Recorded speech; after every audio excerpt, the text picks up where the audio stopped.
চিকিৎসক দিবস উপলক্ষে ওল্ড পুলিশ লাইনে আয়োজিত হল বৃক্ষরোপণ সহ প্রাতরাশ কর্মসূচি স্থানীয় জনসাধারণের মধ্যে।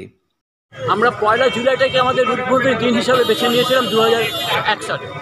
সেটাকে 23 বছর পূর্ণ হিসাবে আমরা যে কর্মসূচি নিয়েছি, প্রথমত আমাদের পতাকা উত্তোলন ছিল এবং আগামী 10 দিনের মধ্যেই বন মহোৎসব শুরু হচ্ছে, সেই জন্য আমাদের বৃক্ষরোপণ অনুষ্ঠান হলো।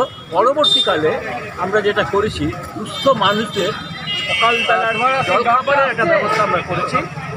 এই ব্যবস্থাটা ওয়েলফেয়ারের তরফ থেকে করা হয়েছে। প্রতি বছরই আমরা বিভিন্ন রকম করে থাকি। আজকের এটাই মোটামুটিভাবে এখন পর্যন্ত সর্বাগ্র সুন্দর হয়েছে বলেই আমরা মনে করি। জলপাইগুড়ি শহরের old police line peoples welfare অর্গানাইজেশনের তরফ থেকে 1 জুলাই চিকিৎসক দিবস উপলক্ষে এই অভিনব কর্মসূচিতে সামিল হয়েছিলেন প্রাক্তন সাংসদ বিজয়চন্দ্র বর্মন, স্থানীয় কাউন্সিলর অম্লান মুন্সি সহ সংস্থার সভাপতি হরিপদ সামন্ত, সমাজসেবী অলোক সুধীর সরকার, স্থানীয় প্রবীণ নাগরিক অধ্যাপক পরিতোষ বিশ্বাস সহ আরও অনেকেই। এই দিনটি গুরুত্ব সম্পর্কে আলোকপাত করেন এবং আগামী দিনে নানান কর্মসূচির কথা ঘোষণা করেন। Disclaimer. This channel may not promote any violent, harmful or legal activities. All content provided by this channel is meant for an educational purpose only.